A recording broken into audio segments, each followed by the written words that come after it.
Welcome into today's edition of Just the Truth. Glad to have you join me in the PhD Weight Loss and Nutrition Studio. To lose weight for the last time, visit myphdweightloss.com. Yesterday, just another reminder that the support of the 81-year-old commander-in-chief among black voters continues to plunge. During an earlier speech by student valedictorian, Biden joined a standing ovation when she called for an immediate and permanent ceasefire in the war between Israel and Hamas terrorists. The Senate is expected to vote on a standalone border policy package this week, reviving a bipartisan compromise that collapsed in the upper chamber earlier this year. The majority leader, Senator Chuck Schumer, circulated a letter over the weekend among Democrats saying that he wanted to take some action on this week. We got all the details of what could be involved in this. Is the Boy Scouts of America over as we once knew it? With the announcement of the rebranding to Scouting America rather than Boy Scouts of America, this once premier boys organization nationally could see the final nail in its coffin.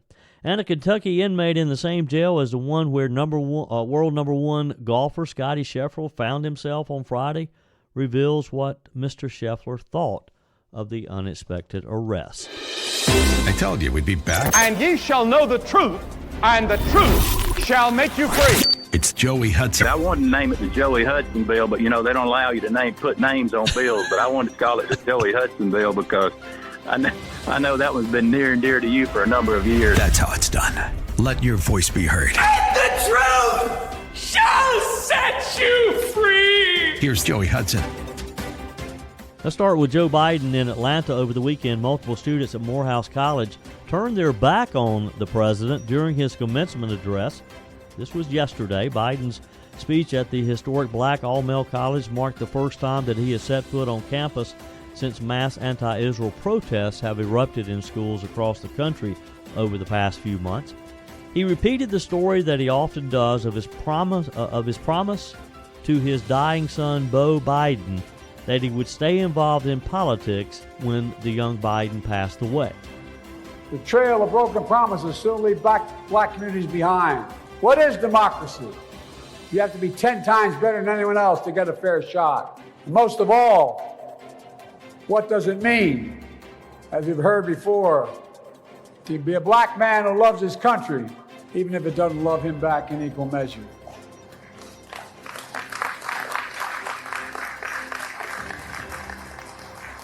When I sit behind the Resolute desk in the Oval Office, in front of the fireplace across from my desk, I have two busts, one of Dr. King, one of Bobby Kennedy.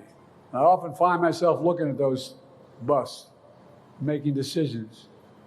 Ask myself, are we living up to what we say we are as a nation? To end racism and poverty, to deliver jobs and justice, to restore our leadership in the world? I look down and see the rosary on my wrist. That was that of my late son he had on him when he died. And Walter Reed and I was with him. I asked myself, what would he say? I know the answer because he told me in his last days. My son knew the days were numbered. The last conversation was, Dad, I'm not afraid, but I'm worried. I'm worried you're going to give up when I go. You're going to give up. We have an expression in the Biden family. When you want someone to know, give your word. You say, look at me. He was lying to me. He said, look at me, Dad. Look at me. He said, give me your word. Give me your word as my father that you will not quit, that you will stay engaged. Promise me, Dad. Stay engaged. Promise me. Promise me. Biden also told the graduates as several turned to face away from the president. He said, I support peaceful, nonviolent protest. Your voices should be heard. I promise you, I hear them. He insisted to the students, many of whom had the traditional scarf associated with Palestinians draped over their shoulder. Biden then confronted his Israel-Hamas war head-on, saying it's a humanitarian crisis in Gaza. That's why I've called for an immediate ceasefire. I know it angers and frustrates many of you, including in my family, he said. Ahead of his remarks, leadership on the Morehouse campus had braced for the potential protest that we've seen in similar college atmospheres on college campuses around the country in other commencement against other commencement speakers, including Jewish comedian Jerry Seinfeld.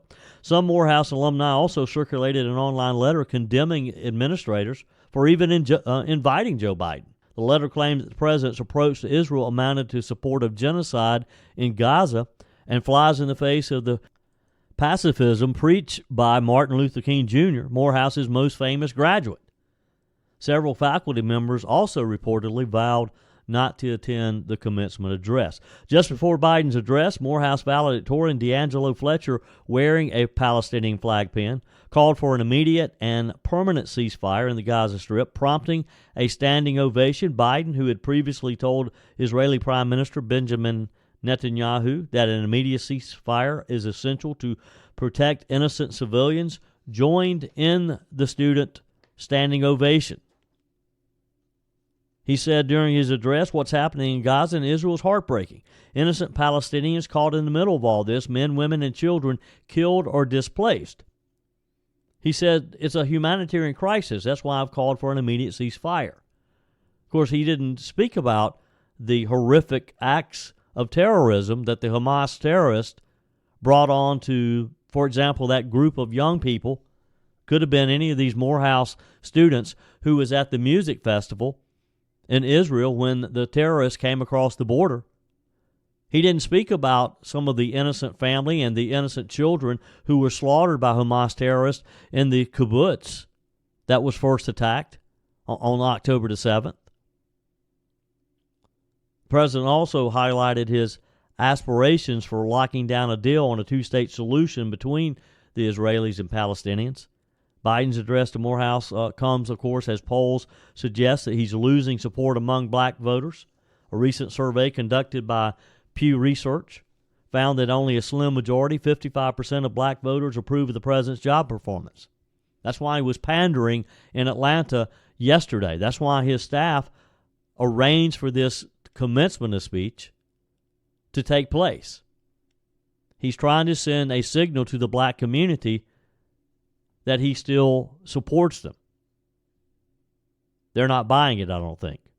In 2020, 95% of black women and 87% of black men voted for Biden, according to Pew. So the 55% that is showing up now is a poor representation of the black community. In another poll conducted by NBC News, Biden only notched a 71% to 13% edge with black voters over former President Donald Trump. Trump is said to be getting record support from the black community. These latest numbers from Biden is down from the 87% to 12% score that he recorded in 2020 against Donald Trump.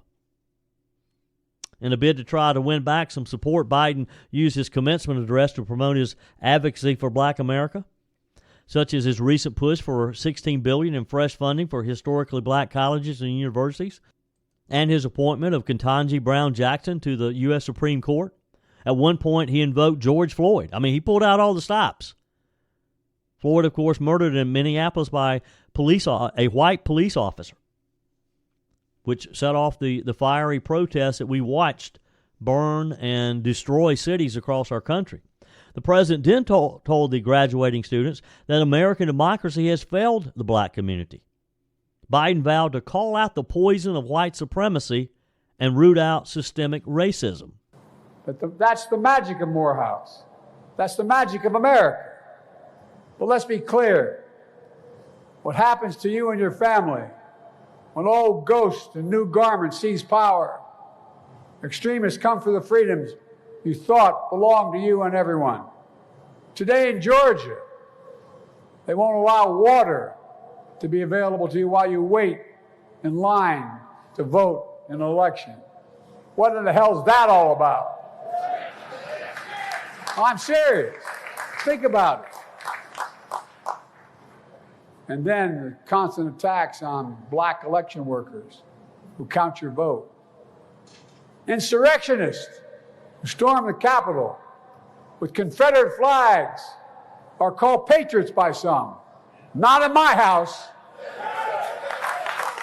Black police officers, black veterans protecting the Capitol were called another word, as you recall. They also say out loud, these other groups, immigrants poison the blood of our country, like the grand wizard and fascists said in the past. But you know and I know, we all bleed the same color. In America, we're all created equal. Extremists close the doors of opportunity. Strike down affirmative action. Attack the values of diversity, equality, and inclusion.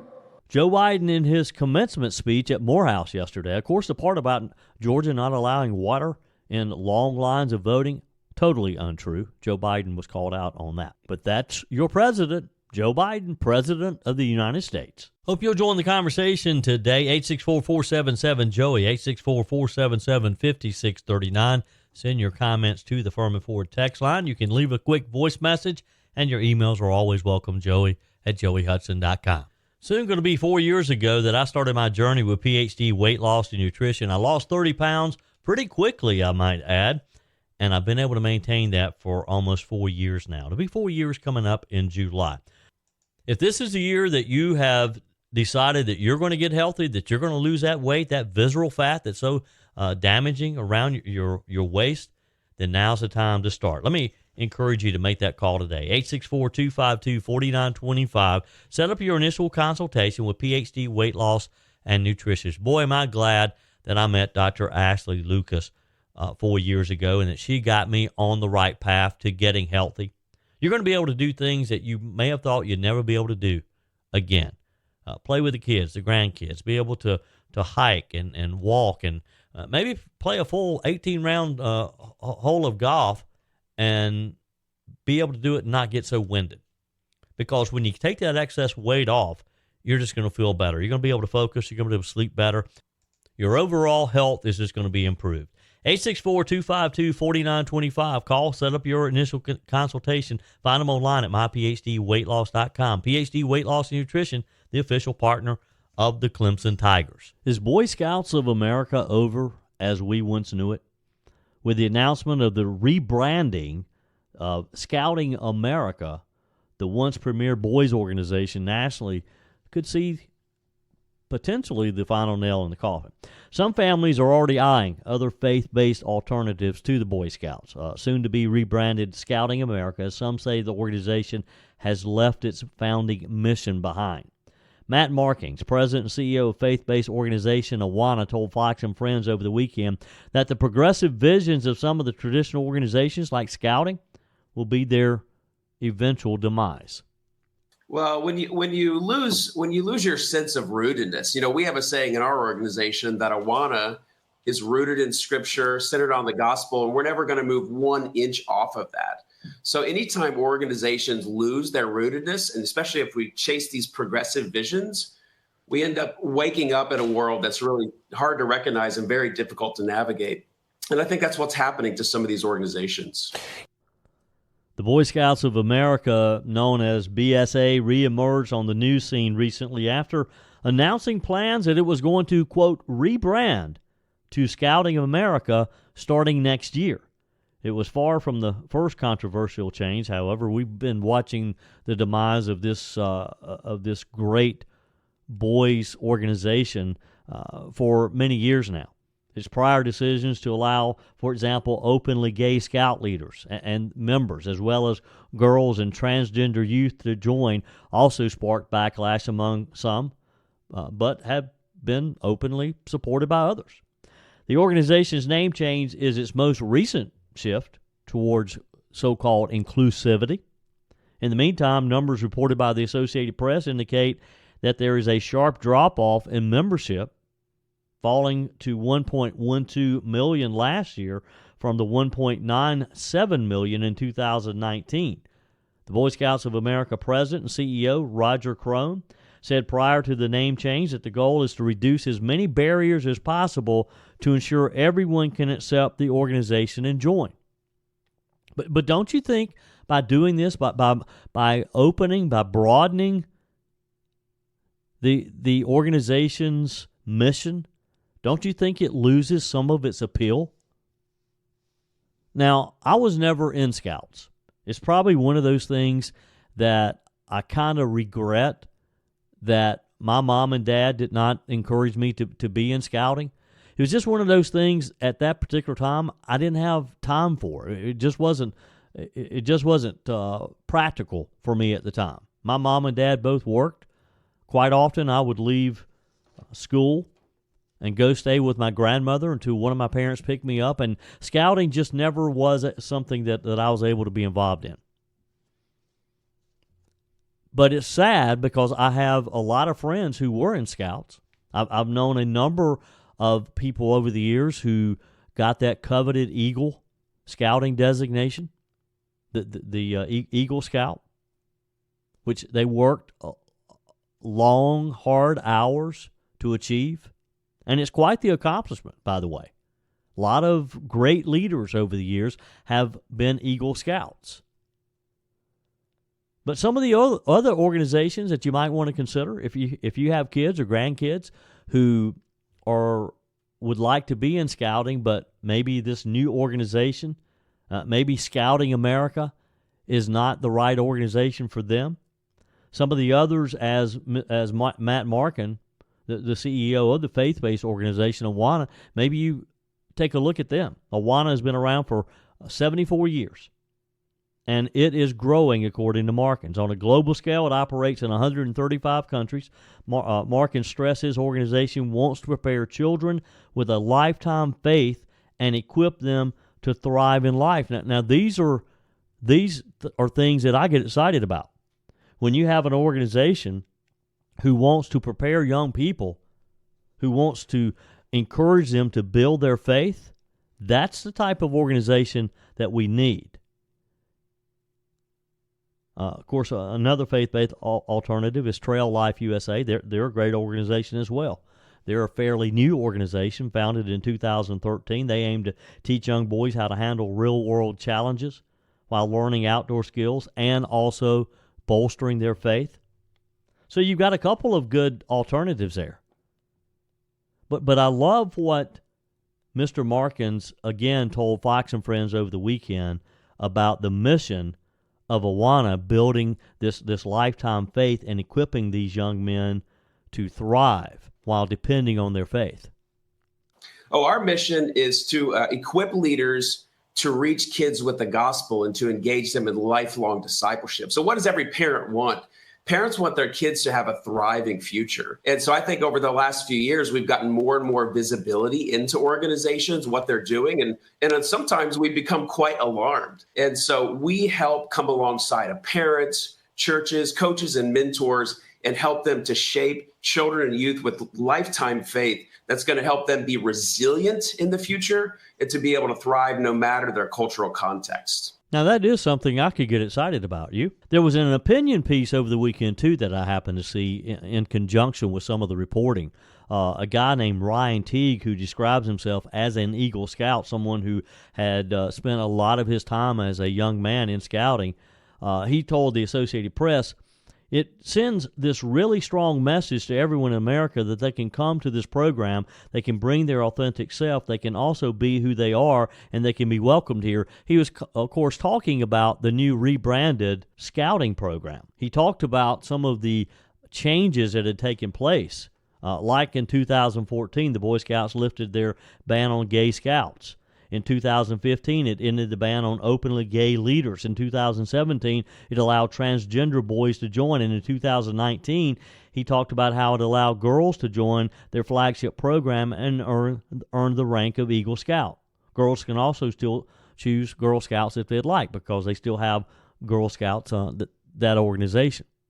Which, by the way, what are we going to do if the Girl Scouts goes away and we don't have the Girl Scout cookies? If you're a parent or a grandparent, does this concern you that the Boy Scouts have just almost imploded? Conservatives have harshly criticized some of the changes. Representative Andrew Clyde from Georgia complained on X that the left has now taken boy out of the Boy Scouts. Senator Ted Cruz, who also opposed allowing gay scouts in 2013, wrote on X that the rebranding would make clear that boys are no longer welcome. The social media account Live to TikTok, best known for singing out school librarians and children's hospitals for attacks for being LGBTQ friendly, plaintively asked, why do they have to ruin everything? While commentator Ben Shapiro said it represented the hollowing out of the Scouts. And he's right, isn't it? It's a sad day in America when we don't have Boy Scouts of America. Hope you'll join the conversation today. 864-477-JOEY, 864-477-5639. Send your comments to the Furman Ford text line. You can leave a quick voice message, and your emails are always welcome, joey@joeyhudson.com. Whether you're replacing a broken appliance or maybe you're just upgrading, you're totally remodeling the kitchen, when it's time to get those new appliances, when you're ready for them, you don't want to have to wait weeks or even months to get started using them, right? Well, that's not the case when you shop with my friends at Discounted Appliance Warehouse. With over 11,000 square feet and 1,500 appliances at any given time, you can buy today and use today quite often. I'm talking about shopping with my friends at Discounted Appliance Warehouse in Pickens. It's worth the short drive over to Pickens.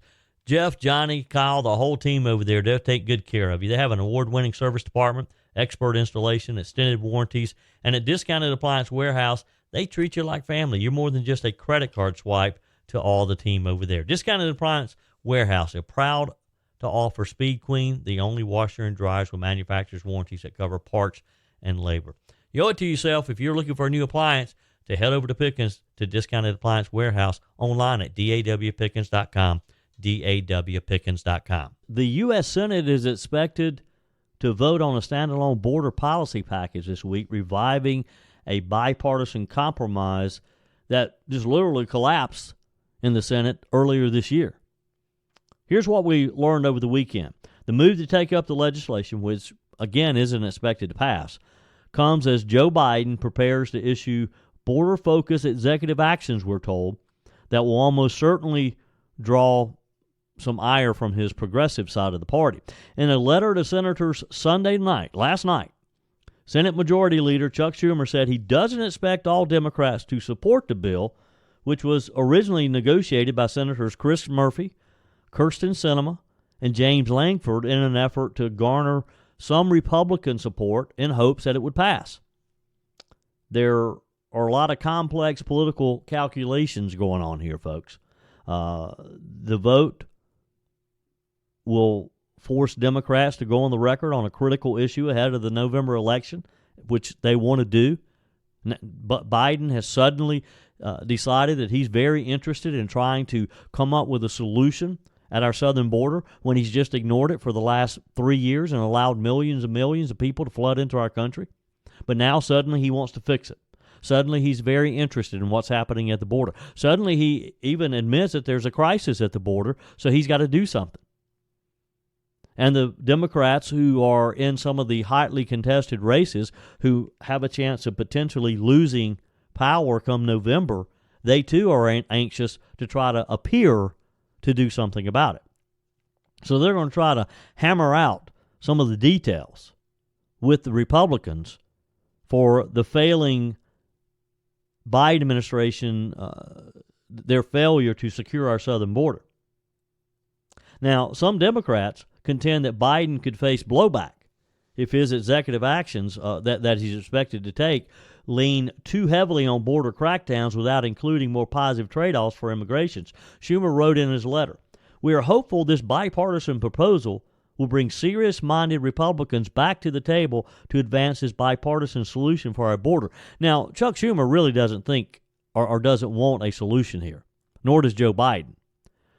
But by the fact that Schumer circulated this letter shows you that this is a political issue, shows you that they just want the appearance that, it's the mean old bad Republicans who won't go along with us. We now want to solve this, but they won't cooperate. The Republicans won't cooperate with us. And they, as often as they can, they refer to this as a bipartisan effort, knowing that Republicans aren't going to support it. And, that's what bipartisan means, that both parties are in support of what you're doing, and they know the Republicans aren't going to support it. Schumer went on to say, "I will be honest, I do not expect all Democrats to support this legislation either. Many of our colleagues do not support some of the provisions in this legislation, nor do I expect all Republicans to agree to every provision, but that is often how bipartisan legislation must be shaped when dealing with an issue as complex and politically charged as our nation's immigration laws." Why does everybody think that our southern border, the solving our problem at the southern border, the crisis at the southern border is complex. It's pretty simple, isn't it? If Joe Biden really wants to solve it, and he has some extra ink in the pen and wants to sign these executive orders, just sign the executive orders to undo what he did on his first day in office. For months, Democrats have hammered Republicans for failing to support the bipartisan border compromise, accusing the GOP of intentionally trying to sabotage any effort at passing bipartisan border, and they use the word bipartisan very liberally. They love to throw bipartisan around. Schumer wrote, back in January, the former president urged congressional Republicans to kill the bipartisan bill. He's talking about Donald Trump, of course, and Donald Trump did urge Republicans not to support it because it's a bad deal. Schumer said he told the world proudly to blame it on me, again referring to Trump. The American people do not have the luxury of playing partisan blame games. They want bipartisan action to secure our border. Well, of course we do. We wanted it almost 4 years ago. We didn't want Joe Biden to undo the work that Donald Trump had already done. But that's what they did. And it has devastated a lot of our cities around the country. It's cost millions, well, actually, it's cost billions of dollars. Look at the shape that New York City's in. We talked last week about Mayor Eric Adams, just really being at wit's end, not knowing what to do, literally to the point that he's suggesting that that some of the illegals are good swimmers and then make good lifeguards. He could put them to work in New York City as lifeguards because they need lifeguards going into Memorial Weekend. That's some of the public pools. Politico writes, despite Senator Langford's efforts to negotiate the package months ago, Langford, a Republican, of course, from Oklahoma, he said Senator Langford opposes the move to hold another vote, arguing that the Senate should move on and find a solution that can pass both chambers. That could involve holding separate votes on parts of the existing package or crafting a new deal altogether, he said. Langford said last week, predicting that Schumer could lose about a dozen Democrat votes, said, what they're talking about next week, that's not serious. No one's actually trying to sit down and solve it right now, and that's my frustration. Again, it's a political ploy. It's gamesmanship. So Joe Biden doesn't care what's going on at the southern border. He doesn't care any more today than he did when he took office almost 4 years ago. Arizona Senator, Independent Kirsten Sinema, says not to bring the political theatrics to her state because they just don't have time to waste on it. So if you want to spin the border crisis for your own political agendas, go right ahead. If you want to continue to use the southern border as a backdrop for your political campaign, that's fine. Good luck to you. But I have a very clear message for anyone using the southern border for staged political events. Don't come to Arizona. Take your political theater to Texas. Do not bring it to my state. Because in Arizona, we're serious. We don't have time for your political games. We are not interested in you posing for the cameras. In Arizona, we are busy. Thank you, Senator, for calling it what it is, political theatrics. Of course, Arizona is one of the states that Joe Biden is very concerned about. Biden won Arizona in 2020, roughly a third of a percentage point, making it the first Democrat presidential win in what should be a Republican stronghold since the 1990s. But Trump, according to recent polls, is now up about 6 points over Biden in Arizona. This according to Decision Desk HQ and The Hill, where issues surrounding the border are set to play a huge role in November because they're directly affected.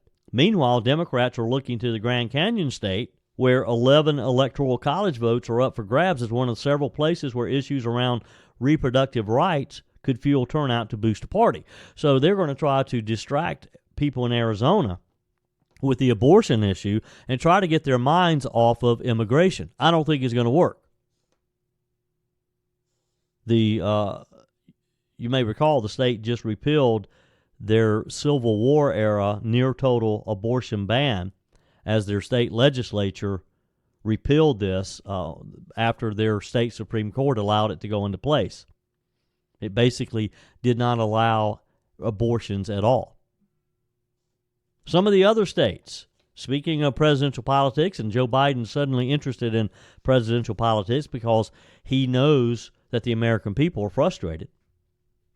The looming November rematch between Biden and Trump, you've got some of the other states in play too. Georgia, for example. Biden flipped Georgia as well for the first time in decades in 2020, beating Trump by less than 12,000 votes, or that's at least what was proclaimed as happened. But as they look for a rematch in the Peach State, the 2024 race lacks the marquee down-ballot races that we saw before, like Raphael, Senator Raphael. There are 16 electoral votes in Georgia. Polling averages there, according to The Hill, put Trump up 6 points, around 49% to Biden's 43%. And the Times polling shows that Trump, with even more of an advantage, putting Trump up by 10 points. So depending on the poll, Trump is leading anywhere from 6 to 10 points in Georgia. Same thing in North Carolina. Biden swept most of the swing states in 2020. Trump won North Carolina by roughly 1.5 percentage points in, but he's up bigger than ever now. He's stronger in North Carolina than ever. There's 16 electoral college votes up for grabbing in North Carolina. Right now, Trump has a 4.6 point lead, again, depending on which poll you look at. And Georgia and North Carolina, Arizona is just a few of the states. You have Michigan, a battleground where Biden won by 3 points in 2020. Again, Trump is leading there by 4 or 5 percentage points, depending on which poll. Nevada, same thing. The Hill's average now shows Trump with a lead of nearly 7 points. New York Times polling put Biden behind by 12 points in a head-to-head, his worst showing among the battlegrounds of any states out there. Pennsylvania, last month's primaries in Pennsylvania highlighted some very weak points of Biden. Nikki Haley, who had dropped out of the race nearly 2 months earlier, received more than 150,000 Keystone votes, 20% or so, people saying that these were just protest votes. But it shows you how concerned people in Pennsylvania are. Wisconsin, Biden won Wisconsin by less than a percentage point in 2020. Trump now leads by more than a point. It's going to be a different November. We're going to see a change this year, folks. I guarantee it. Speaking of the Furman Ford text line, it's never been more important to support locally run businesses owned by people who actually live here in the upstate. Let me take a minute to talk with you about our friends at Furman Ford. If you're looking for a new vehicle, maybe a great pre-owned vehicle, one you can trust, or maybe you're looking to order that special vehicle. Either way, if you want a new one, a brand new one, or a pre-owned that you can trust, the folks at Furman Ford, they're there to help you. Their name is on the sign because their name is on the line, because every single transaction is important to them. Jim Furman, Matthew Furman. They do business the right way. When you stop by, when you give them a call, or maybe when you just send them a quick email, you're always going to have access to a member of the Furman Ford family. And by the way, they also offer great service, and you're not going to have to wait weeks and weeks to get it done. And you do not have had to purchase your vehicle at Furman Ford. Doesn't even have to be a Ford. They service all makes and models. Visit my friends at Furman Ford online at FurmanFord.com, FurmanFord.com. Boy, many of you sounded off on the text line and your emails. I appreciate that. Keep them coming. You can email me directly, joe@joeyhudson.com. Some of you continued to respond to the story from last week with the Kansas City Chiefs place kicker Harrison Butker in his commencement speech to a Christian college, telling young female graduates to embrace becoming moms and homemakers. There have been calls for him to lose his job. Jeff writes, "No, sir. Your spot on, he should not lose his job." I'd ask you last week if you thought that this young man should lose his job because he simply believes, and he and his wife, evidently it works for them. His wife has stayed home to raise their children and be a homemaker. And that's what he was telling these young ladies in a real commencement speech. Unlike Joe Biden's political commencement speech at Morehouse yesterday, this young man was encouraging these kids, It was at a private Christian school, and he was encouraging them to break the norms, societal norms, and to go back to the traditional family if they were able to do that. Jeff says he should be praised by everyone. He makes plenty of money so his wife can stay home and take care of their children. Kudos to him. Dale sent an email saying, Joey, that is the most ridiculous story I've ever heard, but it just goes to show you how extreme they call a Christian who stands on God's word. It's very clear what the Bible says, and they're going to try to cancel the word of God, but it's not going to happen. They're fighting a losing battle. And you're right, Dale. We just have to keep praying. We have to keep praying, and as Christians, as people of faith, we have to push back. We can't let them bully us into embracing their beliefs. Jennifer writes on the text line, did you see the House floor show late Thursday night? Finally, some action in the Congress. It's action, all right, Jennifer. Not the type we want, I don't think. She said in a later text over the weekend, following up on the previous text, of course, that kind of display is disheartening and negative in so many ways. Marjorie Taylor Greene is pushing her limits in the House these days. However, I blame the initiation of the catfight on Texas Democrat Representative Jasmine Crockett. She immediately subverted Marjorie Taylor Greene's excellent question, are any House members financially connected to the daughter of the judge in Donald Trump's court case? I don't believe that question was ever answered. Later, Representative Crockett called MTG a racist. Of course she did. Predictable. Yeah, that's their go-to, Jennifer. That's what they always fall back on, is you're racist when they can't debate you and win on the merits, then they pull out the race card. Faye writes on the text line, sure hope the U.S. is not dragged into signing the WHO medical treaty, and our free will not be known until after paperwork signed. The state attorney generals and Congress must stop this, a very dangerous treaty one world government is moving in. Thank you for your comments. Faye, your comments are welcome on the text line as well as your emails, joey@joeyhudson.com. A text of encouragement today, Joel writes, push harder than yesterday if you want a different tomorrow. And that's a very, very true statement. Boy, did you follow the story that broke Friday after the show when world number one golfer Scottie Scheffler was arrested for disobeying a police officer's directions as we know it now. Now, we're told that he'll be arraigned tomorrow in Kentucky. By the way, he did not do very well in the final days of the tournament. He did well on Friday. He, after being in jail Friday morning, he came back Friday and scored like a 6-under, but he kind of fell apart on Saturday and yesterday. He still finished respectably, but still, he's the number one world golfer. He might have been able to have won the PGA Championship over the weekend had he not had this distraction. And a distraction it was. When you're arrested, when you're cuffed and put in the back of a squad car and you're taken in, it's going to be interesting to see. And people have fallen on both sides of this issue. Some have said, you do what a police officer ask you to do, and typically I agree with that. But there's some suggestion here that maybe the police officer acted inappropriately too. The police chief saying that there's no body cam footage that we're going to be able to watch. Now, I don't know if that means the officer was not wearing body cam or if he didn't turn it on. Now, there is speculation that there's some private video from a nearby security camera that we may be able to see that will tell part of the story too. But there was an ESPN reporter there who saw the whole thing, who seemed to be supporting Scottie Scheffler's story that he was driving a PGA official vehicle. Traffic was backed up because of the fatality, an accident, a bus that was carrying people from parking areas to the golf club, sadly had hit a pedestrian and killed the pedestrian, and I get that.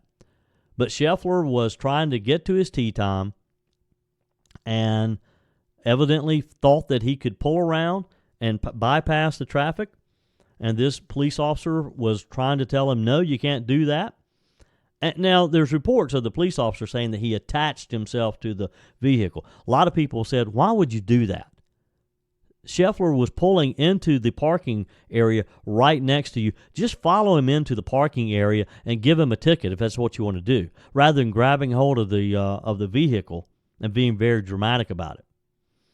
Now, there's a story by TMZ talking about someone who was in the jail while Scotty Scheffler was waiting to be released, said that that Scheffler expressed his disbelief that he was literally doing his warm-up, his stretching, in a jail cell that morning. The inmate revealed to TMZ Sports that Scheffler thought about being cuffed and booked ahead of his second round of the PGA Championship. He kept saying, according to this inmate, he kept saying, "This is BS that I'm in here." Another witness told TMZ Sports that officers even took a peek at Scheffler while he was being placed in the system, while others wondering how long he'd be held. Well, it turns out he was booked around 8:40 and released around, just before his 10:08 tee time. He did make his tee time that morning. Scheffler was charged with second-degree assault of a police officer, criminal mischief, reckless driving, and disregarding signals from an officer directing traffic. The police officer, assault of a police officer is a felony. He could get up to 10 years. Some have suggested that the charges may, in fact, be dropped. We'll see tomorrow. We'll know. And speaking of the PGA Championship, did you see how much, what the purse on this was? Total purse, $18.5 million. Is $1 million more than last year, according to the report. It's part of the $398 million designated for 37 of the 38 PGA Tour events on the 2024 schedule. This is a lot of money. The Xander Schauffele was the winner. You know how much the winner got for playing a round of golf? Actually, 4 rounds of golf. I don't want to cheat him here.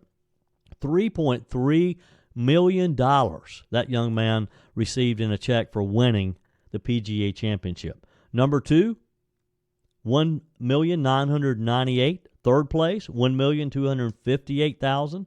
Fourth place, $888,000. I mean, you go down the list, they pay you a lot of money to lose in the PGA. I mean, for example, 30th place, $110,540. I would settle for that. 35th place, $84,110. Let's go on down a little further. 50th. If you came in 50th place, you got $43,160, and the list goes on. Even those who did not make it into the final weekend cut, every player who made it in the initial couple of rounds, each were paid a minimum of $4,000. Wow, that's a lot of money. Maybe I need to focus a little more on my golf game. That's it for today's edition of Just the Truth. Thanks for joining me in the PhD Weight Loss and Nutrition Studio. To lose weight for the last time, visit myphdweightloss.com. If you haven't joined our mailing list yet, visit my website, joeyhudson.com. Just click on the Connect with Joey button so that you can receive our emails and the most up-to-date news. Also, find me on YouTube. Be sure and like, subscribe, follow me on my YouTube channel. Just search for Joey Hudson. Appreciate you spending a few minutes of your day with me. Be sure and forward this edition of Just the Truth to some friends. Just click on the share button. Send it to a few of your contacts, because if we're going to build our community and we're going to win in the June primaries, and if we're going to win in November especially, we got to build an army of conservatives. The way we beat Joe Biden is through educating people, and no better way than encouraging them to listen to Just the Truth. Hey, keep those comments coming via the Furman Ford text line, 864-477-JOEY, 864-477-5639. Your emails always welcome as well. Joey@joeyhudson.com. We're back again tomorrow. Hope you will be too. Remember, God's got this. He's still in control.